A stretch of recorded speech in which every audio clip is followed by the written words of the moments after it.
우리 하나님 말씀 먼저 봉독하도록 합니다. 출애굽기 27장 13절에서 16절까지 말씀입니다. 출애굽기 27장 13절에서 16절까지 말씀 다 찾으셨습니까? 우리 한 목소리로 같이 봉독하도록 합니다. 시작. 동쪽을 향하여 뜰 동쪽의 너비도 50규빗이 될지며 이 쪽을 위하여 포장이 15규빗이며 그 기둥이 셋이요 받침이 셋이요 문 저쪽을 위하여도 포장이 15규빗이며 그 기둥이 셋이요 받침이 셋이며 뜰 문을 위하여서는 청색, 자색, 홍색 실과 가늘게 꼰 배실로 숯 놓아 짠 20규빗의 휘장이 있게 할지니 그 기둥이 네리요 받침이 네리며. 왜 우리가 지나간 성막 이야기를, 수천 년 전에 있었던 성막 이야기를 오늘을 살아가면서 오늘 이 시대에 우리가 공부를 하고 있는가? 성전이 지어진 곳에 하나님의 영광이 충만하였고 성전이 회복되는 곳에 이전보다도 더한 영광이 충만했었기 때문에 우리들이 잃어버린 성전을 회복함으로 말미암아 하나님의 크신 영광이 임할 것을 믿기 때문에 우리가 성막 공부를 하는 것입니다. 역대하 7장 1절 말씀에 보면은 솔로몬이 기도를 마침에 불이 하늘에서부터 내려와서 그 번제물과 제물들을 사르고 여호와의 영광이 그 성전에 가득하니, 솔로몬이 성전을 건축하였을 때에 그 성전 안에 하나님께서 임재하시고 하나님의 영광이 충만하였다고 기록을 하고 있습니다. 그리고 학개서 2장 9절 말씀에 보면은 이 성전의 나중 영광이 잃어버렸던 파괴되었던 예루살렘 성전을 학개가 돌아와서 다시 재건하였을 때에 영광이 이전 영광보다 크니라. 만군의 여호와의 말이니라. 내가 이곳에 평강을 주리라. 만군의 여호와의 말이니라. 솔로몬이 지은 성전보다도 나중에 무너졌던 성전을 재건했을 때에 하나님의 더 크신 영광이 임하였던 것입니다. 사도 바울은 모세가 지은 성막이 우리에게 다시 지워진다는 것을 그는 알고 있었습니다. 에베소서 2장 20절에서 22절 말씀을 우리 같이 봉독하도록 하겠습니다. 에베소서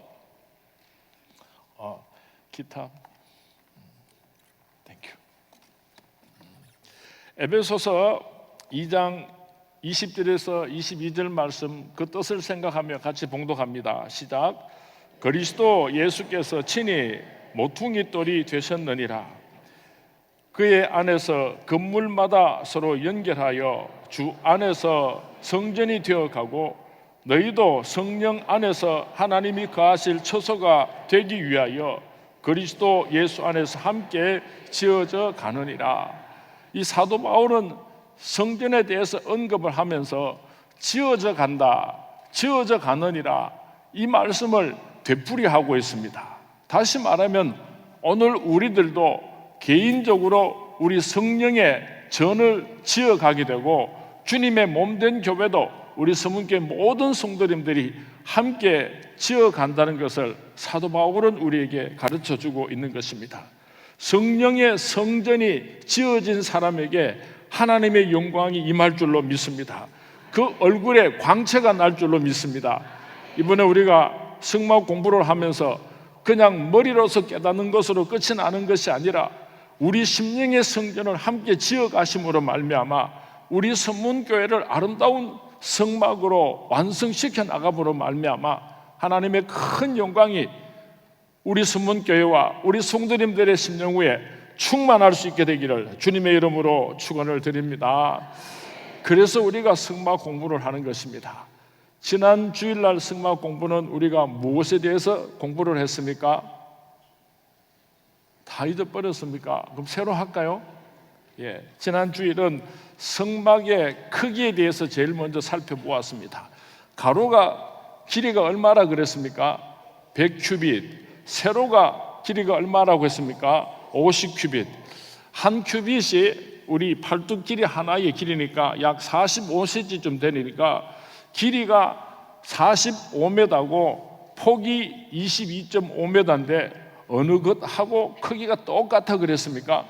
우리 서문교회 성전이, 우리 오늘 앉아서 예배를 드리고 있는 서문교회 성전이 이 길이가 45m고 폭이 22.5m입니다. 우리 원로 목사님께서 성전을 지으시면서 이 성막하고 똑같은 크기로 그렇게 성전 건축을 하셨습니다.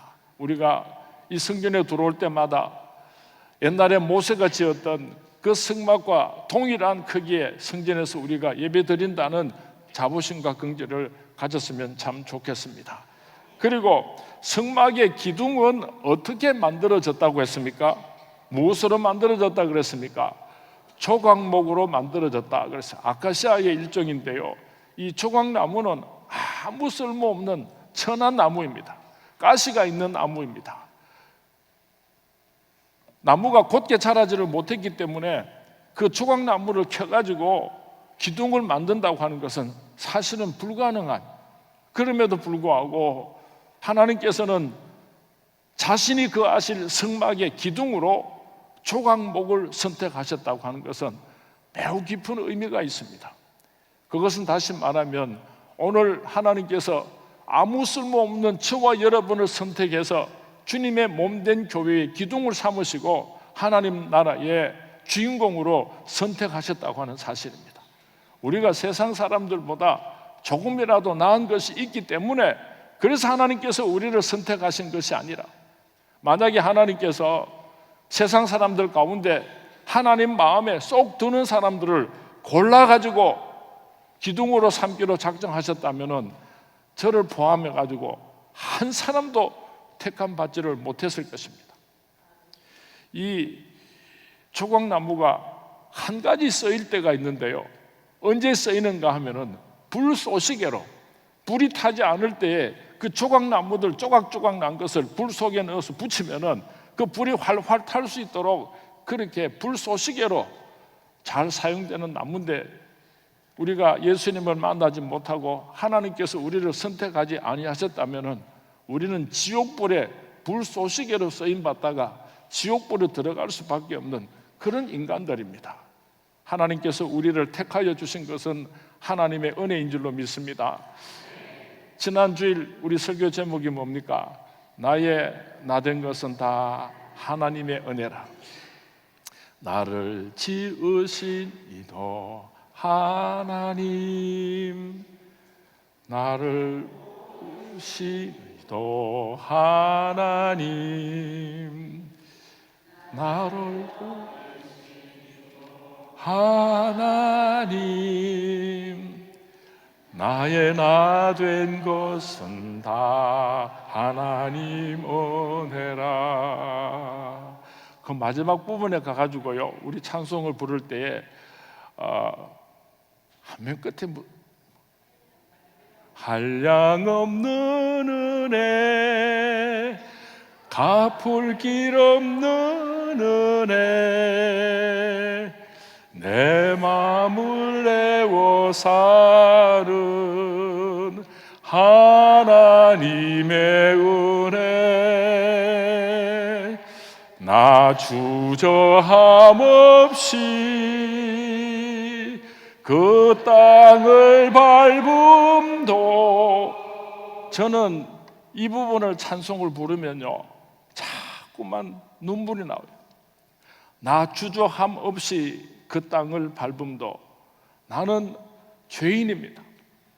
나는 하나님 앞에 설 수 없는, 참으로 사악하기 짝이 없는 그런 인간임에도 불구하고 내가 그 땅을 밟을 수 있다고 하는 것은 하나님의 은혜입니다.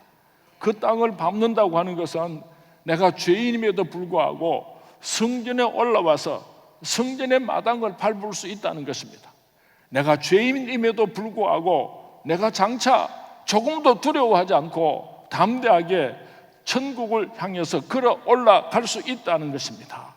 이것이 하나님의 은혜입니다. 그 땅을 밟음도 나를 부르시는 하나님. 지난 주일 우리 성도님들이 지난 한 주간 동안 이 찬송을 부르고 또 불었을 텐데요, 힘들고 어려울 때에 이 찬송을 부르면 하나님의 은혜가 강같이 넘쳐나게 될 줄로 믿습니다. 어찌 감히 나 같은 것을, 왜 하필이면 나 같은 것을 선택하셔서 주님의 몸된 교회에 그렇게 소중한 기둥으로 세우셨습니까? 그 감격이 우리 서문교회 성도님들에게 다 있었으면 좋겠습니다. 그런데 그 쓸모없는 조각목을 그대로 하나님께서 성막에 기둥으로 세우신 것이 아니라 잘라내었습니다. 또 켰습니다. 다듬었습니다. 그렇게 해서 주님의 몸된 교회에 소중한 기둥으로 사용을 하셨습니다. 어떻게 하나님께서 오늘 저희들을 잘라내고 다듬어내고 그렇게 기둥으로 세우시는가? 하나님의 말씀으로. 우리가 히브리서 4장 12절에서 13절 말씀에 보면은 하나님의 말씀은 양쪽에 날선 금과 같다 그랬어요. 그 말씀으로 우리 심령 골수를 쪼개고 우리들의 자아를 잘라내고 우리들의 모든 쓸모없는 가시와 같은 것들을 다 잘라내시고 주님의 몸된 교회의 기둥으로 사용하여 주실 것입니다. 그러므로 우리가 하나님의 말씀을 받을 때에 안 잘려지려고 막 몸부림을 치지 말고 좀 아플 수도 있어요. 그렇지만은 하나님께서 쓰시기 원하신다면은 이 몸을 드립니다 하고 말씀 앞에 순종하시고 다듬어질 수 있게 되기를 주님의 이름으로 부탁을 드립니다. 그 기둥들이 몇 개라고 그랬습니까? 가로로 20개, 세로로 10개, 사면이니까 60개 기둥을 세우는데요, 그 60개 기둥에 기초가 있습니다. 기둥을 그냥 뚝 세워놓는 것이 아니라 기초 위에다가 기둥을 세우는데 그 기초가 무엇이라 그랬습니까? 놋이었어요. 놋은 무엇을 의미합니까? 앞으로 우리가 이 성막 공부를 하다가 놋이라고 하는 단어가 나오면은요, 그 놋은 무조건 예수님의 십자가를 의미한다는 것을 꼭 기억할 수 있기를 바랍니다.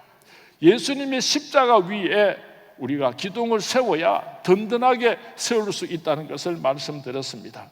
기둥에는 3가지 기둥이 있는데 제일 먼저는 성막들에 있는 성문의 기둥이 있고, 그 다음에 들어와서 성소에 들어가는 성소의 기둥이 있고, 또 성소를 열고 들어가면 지성소의 기둥이 있다. 3 기둥이 있는데 우리 서문교회 성도님들은 성전 뜰에 있는 기둥도 좋지만은 지성소의 기둥으로 그렇게 귀하게 쓰임 받을 수 있기를 주님의 이름으로 축원을 드립니다. 솔로몬의 기둥에 대해서 말씀을 드렸습니다. 솔로몬이 성전을 건축했을 때에 하나님께서 그 성전에 2 기둥을 세우셨는데 그 2 기둥을 사람의 이름을 붙여주셨어요. 그 기둥 이름이 뭡니까? 야긴과 보아스. 우리 장로님들 기도하실 때에, 여러분들 가정에서 자손들을 위해서 기도하실 때에 이 아들이 자라서 이 집사님께서 앞으로 우리 교회에 야긴과 보아스와 같은 그런 성전의 기둥이 되게 하여 주십시오. 그렇게 기도하는 것은요, 얼마나 큰 축복인지 몰라요. 여러분들의 자손들을 위해서 부모님들이 이렇게 큰 축복의 기도를 할 수 있기를 바랍니다. 야긴은 무슨 뜻입니까?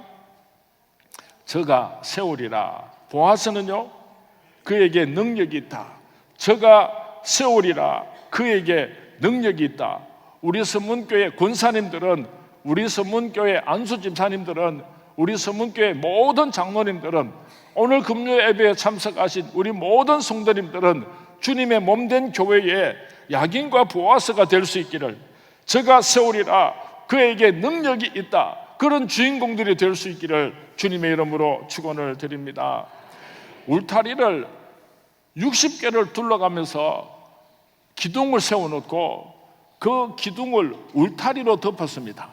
그 울타리를 덮은 그 울타리를 무엇으로 덮었는가 하면은 성경 말씀에 보니까 세마포 울타리를 씌웠다고 그렇게 기록을 하고 있습니다.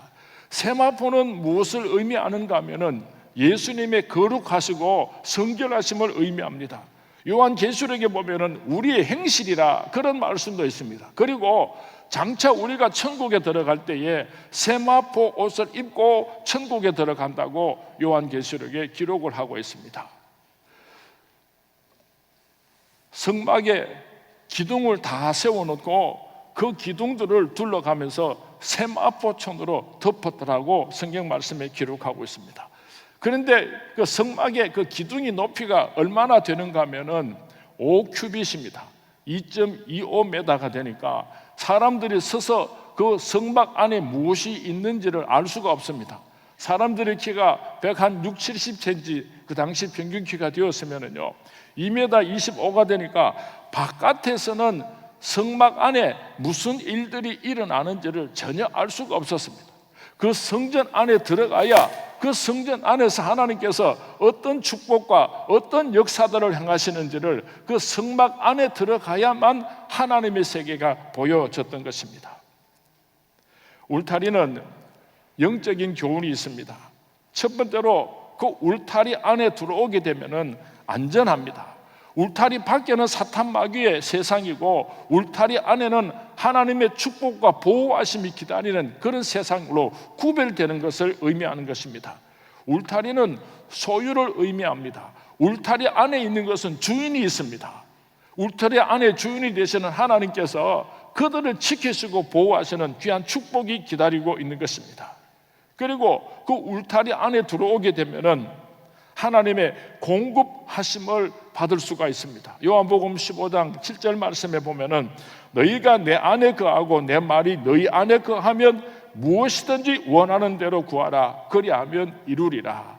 오늘 우리 서문의 성도님들이 이 하나님의 성막 울타리 안에 들어오심으로 말미암아 하나님께서 주시는 놀라운 축복의 주인공들이 될 수 있기를 주님의 이름으로 축원을 드립니다. 여기까지가 지난 주일 우리가 공부한 말씀을 요약을 했습니다. 그리고 오늘은 우리가 성막의 문에 대하여서 함께 공부하기를 원합니다. 요한복음 10장 1절에서 15절 말씀 가운데서 특별히 1절에서 3절까지 말씀을 우리 함께 봉독하도록 하겠습니다. 집에 가서 성막 공부를 복습을 하고 더 깊이 연구하기를 원하시는 분들은 요한복음 10장 1절부터 15절까지 계속해서 한번 읽어보시면 큰 은혜가 될 줄 믿습니다. 먼저 1절부터 봉독합니다. 시가 내가 진실로 진실로 너희에게 이르노니 문을 통하여 양의 우리에 들어가지 아니하고 다른 데로 넘어가는 자는 절도며 강도요 문으로 들어가는 이는 양의 목자라. 문지기는 그를 위하여 문을 열고 양은 그의 음성을 듣나니 그가 자기 양의 이름을 각각 불러 인도하여 내느니라. 아멘. 바깥 마당에서 안마당으로 들어오는 첫 관문이 바로 문이고 그 문은 예수 그리스도라고 성경 말씀에 계속해서 강조를 하고 있습니다. 저주받은 바깥 세상에서 구원받은 하나님의 나라로 들어오는 입구가 바로 문인데 그 문은 예수 그리스도이신 것입니다. 문은 하나이듯이 구원의 문은 하나입니다. 오직 예수밖에 없습니다. 사도행전 4장 12절 말씀에 보면은 다른 이로서는 구원을 받을 수 없나니 천하 사람 중에 구원을 받을 만한 다른 이름을 우리에게 주신 일이 없음이라 하였더라. 이 땅에 태어난 모든 사람들은 아담의 후손인 모든 사람들은 죄인입니다. 성경 말씀에 의인은 없나니 하나도 없다고 했습니다. 우리는 다 죄인들입니다. 그러면 예수님 한 사람이 죽었는데 어떻게 이 세상의 모든 인류가 다 용서를 받을 수가 있겠는가? 이해할 수가 있습니까?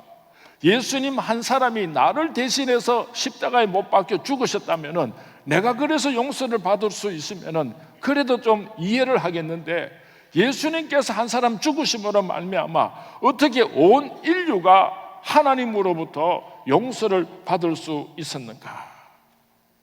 아담 한 사람이 범죄함으로 온 인류가 죄인이 된 것 같이 그리스도 한 사람으로 말미암아 의인이 되었습니다. 하나님께서 사람을 대할 때에 자기와 관계의 값에 따라서 값을 정하십니다. 같은 사람이 많이 있어도 만약에 이쪽에는 수십억의 아이들이 있고 저쪽 저울 한켠에는 내 아들이 있다고 한다면은 이 세상의 모든 부모들은 못생긴 자기 아들 하나가 30억보다도 더 소중할 것입니다. 관계 때문에 그런 것입니다. 하나님에게 있어서 예수님의 존재는 이 우주 전부를 다 포함해서 저울의 한켠에 올려놓고 다른 한쪽에 예수님 한 분을 올려놓아도 하나님에게 있어서 예수님은 더 소중하신 분입니다. 그런 예수님께서 나를 위하여 십자가에 못 박혀 죽으셨기 때문에 하나님께서는 온 인류의 죄를 용서하시고도 남음이 있는 것입니다. 다른 문은 없습니다. 예수께서 이르시되 내가 곧 길이요 진리요 생명이니 나로 말미암지 않고는 아버지께로 올 자가 없느니라. 요한복음 14장 6절 말씀입니다. 오늘 우리 서문의 성도님들의 마음속의 신앙을 확실하게 다짐하고 여러분들이 확정할 수 있게 되기를 바랍니다. 종교다원주의라고 해가지고 어떤 종교를 통해서든지 구원을 얻을 수 있다. 열심히만 신앙생활을 하면 불교든지 유교든지 마음메시든지 이단이든지 하여튼 열심히 신앙생활을 하면 구원을 얻을 수 있다고 주장하는 사람들이 오늘 우리 주위에 얼마나 많습니까? 수많은 남자들이 있어도 내 아버지는 세상에 한 사람밖에 없습니다. 이 세상에 수많은 신들이 있어도요, 나를 천국으로 인도할 참신은 예수 그리스도 한 분밖에 없습니다. 다른 문은 없습니다. 예수님만이 구원의 문입니다. 마태복음 7장 13절에서 15절 말씀 우리 같이 한번 봉독했으면 좋겠습니다. 시작. 좁은 문으로 들어가라. 멸망으로 인도하는 문은 크고 그 길이 넓어 그리로 들어가는 자가 많고 생명으로 인도하는 문은 좁고 길이 협착하여 찾는 자가 적음이라. 거짓 선지자들을 삼가라. 양의 옷을 입고 너희에게 나오나 속에는 도적질하는 구원으로 인도하는 그 문은 참 좁으며 생명으로 인도하는 그 길은 참 험하니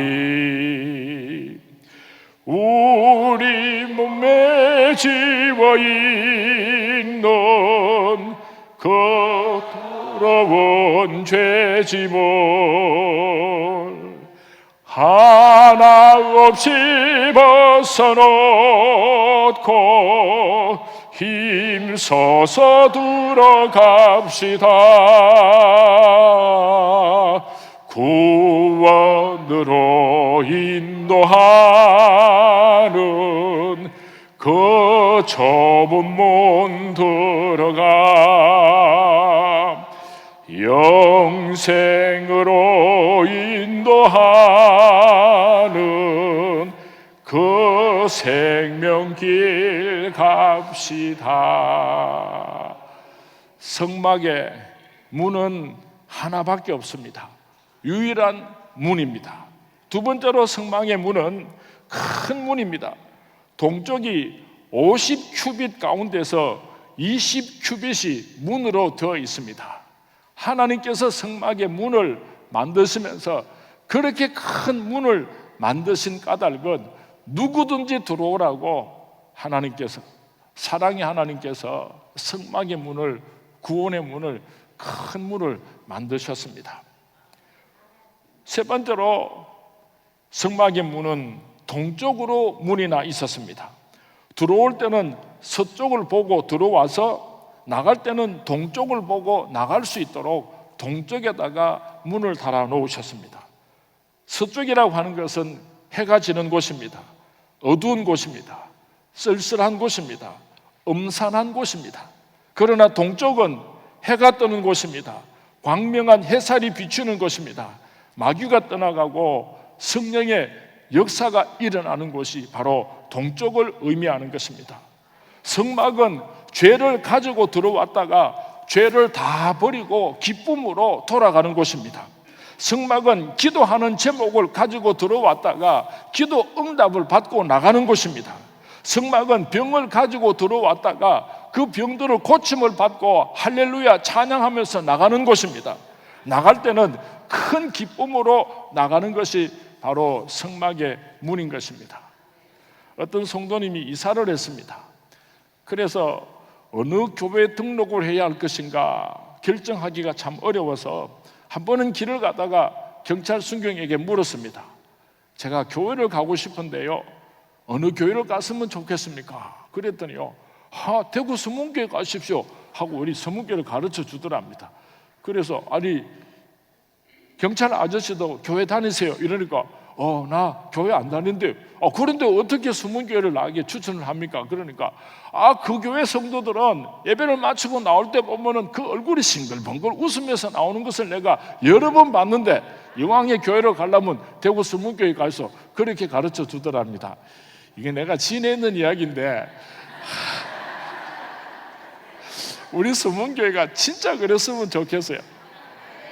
우리 서문교회 성도님들은 울면서 들어왔다가 웃으면서 나가는 교회가 될 수 있기를 주님의 이름으로 축원을 드립니다. 그리고 네 번째로는 성문은 네 가지 색으로 되어져 있습니다. 청색, 자색, 홍색, 가는 배실로 되어 있는데 청색은 생명의 색입니다. 하늘의 색입니다. 생명계시는 예수 그리스도를 의미합니다. 자색은 왕권을 의미합니다. 왕 대신 예수 그리스도를 의미하는 것입니다. 홍색은 피의 색깔입니다. 고난당하시는 예수님을 의미합니다. 가는 배실은 백설인데 성결을 의미하며 부활하신 예수님을 의미하는 그런 네 가지의 색깔로 문이 되어 있다는 것을 기억하시기 바랍니다. 다섯 번째로 성막의 문은 문턱이 없습니다. 누구든지 들어오라고 문턱이 높으면은 들어오지 못하는 사람들이 있기 때문에 하나님께서 성막의 문을 만드시되 큰 문을 만드시고 문턱을 없애셨다는 것을 꼭 기억할 수 있기를 바랍니다. 누구든지 들어오라고, 힘들고 어려운 사람도 들어오라고, 이 세상에서 어떤 손가락질 받는 사람이라도 누구든지 오라고 오늘도 하나님께서는 성전의 문에 문턱이 없습니다. 혹시 우리 서문교에 문턱이 있습니까? 잘 사는 사람만 들어오시오, 잘생긴 사람만 들어오시오, 적어도 이 정도 수준이 되는 사람들만 들어오시오. 만약에 우리 서문교에 문턱이 있다면요, 타락한 겁니다. 문턱을 없애야 됩니다. 서문교에 문턱은 내가 없는 것을 확실하게 아는데 우리 성도님들의 마음의 문턱은 다 있어요. 저 사람은 우리 교회 안 오면 좋겠는데, 저 사람은 우리 교회 오면 큰일 나는데, 저 사람은 안 오면 좋겠는데, 그게 바로 문턱입니다. 문턱. 하나님께서 니나 잘해라. 그 다음에 여섯 번째로 성막의 문은 개인 구원의 문입니다. 들어가는 사람마다 자기가 문을 열어야지 됩니다. 남이 그 문을 열어줄 수가 없었습니다. 부모가 잘 믿는다고 구원을 얻는 것이 아닙니다. 구원의 문은 각자 개인이 그 문을 열어야 한다는 것을 의미합니다. 그리고 일곱 번째로는 일단 문이 열리면은 닫히는 시간이 있습니다. 그리고 닫히면은 다시 열리지를 않습니다. 언제나 열려 있는 문이 아닙니다. 열고 들어가게 되면은 곧 닫히고 마는 것입니다. 누가복음 13장 24절에서 25절 말씀에 보면은 한 번 닫힌 구원의 문은 다시 열리지 않는다고, 늦게 와서 사정하고 문을 두들겨도 그 문은 다시 열리지 않는다고 예수님께서 말씀하고 있습니다. 여러분의 사랑하는 아들, 딸들이 언젠가는 예수 믿겠죠? 언젠가는 믿지 마세요. 속지 마세요.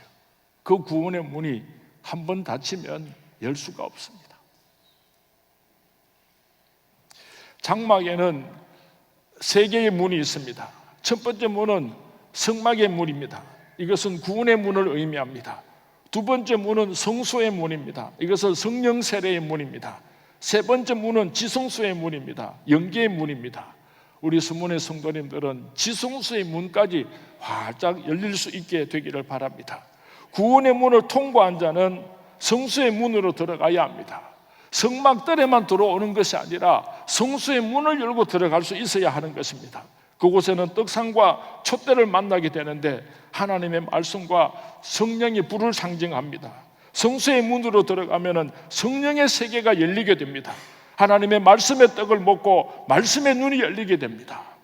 촛대 조명의 역사, 성령이 밝히 조명해서 환히 보임으로 우리가 앞으로 어떻게 살아가야 할 것인가 하나님께서 인도하시는 문이 열리게 되는 것입니다. 오늘은 그저 이렇게 쉽게 이렇게 지나가면서 말씀을 드리는데 앞으로 우리가 하나하나 자세하게 연구하는 시간을 가지도록 할 것입니다. 지성소의 문은 영계의 문입니다. 깊은 지성소는 하나님의 임재를 만나는 곳입니다. 문은 3번을 지나야지 됩니다. 성막은 구원의 문입니다. 구원의 문을 지나서 성소의 문을, 성령의 문을 열고 들어가게 되면 마지막에 지성소의 문에 들어가게 되는데 그곳에서 임재하시는 하나님을 만나 배우게 되는 것입니다. 어떤 사람은 구원의 문만 들어왔다가 나가는 사람이 있습니다. 죄짓고 회개하고 죄짓고 회개하고 그렇게 일평생 신앙생활을 하는 사람이 있습니다. 어떤 사람은 성령 세례의 문만 부지런히 드나드는 사람이 있습니다. 성소에는 들어오는데 지성소까지는 들어가지 못합니다. 지성소에 들어간 사람들은 하나님을 만나고 하나님을 독대하고 하나님과 깊은 영적인 교제를 나눌 수가 있습니다. 성전 울타리 높이가 5큐빗인데 밖에서 안을 볼 수가 없습니다. 주님과의 깊은 교제에 들어가 보기 전에는 이 세계를 아무리 설명해도 알 수가 없습니다. 바깥에서는 구원의 일을 보지 못합니다. 문 안으로 들어와야지 비로소 구원의 비밀을 깨닫게 되는 것입니다. 마당에 있는 사람에게 성소가 보이지 않습니다. 성소 문을 열고 들어가야 성소 안에서 하나님께서 약속하신 축복의 주인공이 될 수 있는 것입니다. 성소에 들어가도 지성소의 문을 열지 못하면 하나님께서 임재하시는 그 하나님을 독대하고 만날 수는 없는 것입니다. 주님과의 일문일답, 주님과 나와의 아름다운 교제, 재롱도 떨고 장난도 치고 농담도 하고 어리광도 부릴 수 있는 사람은요, 지성소의 문을 열고 들어간 사람입니다. 이 성막의 뜰에만 왔다가 갔다가 한 사람들이 또 성령 세례는 받았지만 성소 문 안에까지만 들어온 사람이 지성소에 들어오지 않은 사람은 이런 말의 의미를 알 수가 없습니다. 어떻게 사람이 하나님하고 농담을 하고 어떻게 사람이 하나님 앞에서 재롱을 떨고 그거는 좀 이상합니다. 이해가 잘 안 됩니다. 지성소에 들어간 사람은 다 압니다. 제가 연초에 하나님한테 이렇게 기도했어요. 하나님, 나 때문에 속 많이 썩으셨죠. 내가 이제는 하나님 속 좀 덜 썩일 테니까 그리 아이소. 내가 하나님께 그렇게 말씀드렸더니 하나님께서 막 웃으시더라고요. 목사라도요, 얼마나 속을 많이 썩이고 아이고 막 우리 하나님이 날 쫓아다니면서 뒤치다거리 한다고 얼마나 힘들어 하시는지 원래부터는 내가 하나님 속 좀 안 썩이고 좀 기쁘시게 해드리겠습니다. 그랬더니 참 좋아하시더라고요. 여러분들도 하나님하고 개인적인 그런 아름다운 교제를 나눌 수 있게 되기를 주님의 이름으로 축원을 드립니다. 밤 깊도록 동산 안에 주와 함께 있으려 하나 괴로운 세상에 할 일 많아서 날 가라 명하신다. 주님 나와 동행을 하면서 나를 친구 삼으셨네. 우리 서로 받은 그 기쁨을 알 사람이 없도다. 지성소에 들어간 사람이 하나님과 교제를 나누면서 이런 찬송을 불렀습니다. 우리 서로 받은 기쁨을 하나님하고 나하고 서로 함께 사랑하고 나눈 그 기쁨을 알 사람이 없도다. 지성소에 문을 열고 들어가 보지 않은 사람은 이런 영의 세계를 알 수가 없는 것입니다. 우리 선문교회 성도님들은 꼭 지성소의 문을 열고 들어가셔서 하나님과 이런 깊은 사랑의 교제를 나눌 수 있게 되기를 주님의 이름으로 축원을 드립니다. 이 비밀을 지성소의 문을 열고 들어가 보지 않은 사람에게는 어떻게 설명할 방법이 없습니다. 지성소 문을 열고 들어간 사람들끼리는 서로 이야기를 하면은 끄덕끄덕 서로 이해를 할 수가 있습니다. 성막의 문, 성소의 문, 지성소의 문은 한결같이 공통점이 있는데 그것이 무엇인가 하면은 문이 좁다고 하는 것입니다. 이 문들을 통과할 때마다 자아가 부서져야지 됩니다. 벗겨져야지 됩니다. 그렇지 않고서는 이 문들을 열 수가 없다는 것입니다. 문들은 체험입니다. 우리의 영적 지표가 문을 통과한 그곳 밖에는 볼 수가 없습니다. 마당의 문, 성소의 문을 지나서 지성소의 문까지 힘들더라도 꼭 들어갈 수 있는 우리 서문의 성도님들이 될 수 있기를 주님의 이름으로 축원을 드립니다. 오늘 밤에 우리가 기도할 때 주여 이 문을 열고 들어가기를 원합니다. 내가 오랫동안 신앙생활을 했지만은 오늘도 여전히 성막들에 머물고 있습니다. 성소의 문을 열고 들어갈 수 있게 하옵소서. 지성소의 문을 열고 들어가서 하나님을 만나 배웁게 하옵소서. 그렇게 소망하면서 기도하는 우리 서문의 모든 성도님들이 되시기를 주님의 이름으로 축원을 드립니다. 주님의 이름으로 축원을 드립니다. 보혈을 지나 하나님 품으로, 보혈을 지나 하나님 품으로 우리 함께 찬양하시면서 기도회를 준비하도록 하겠습니다.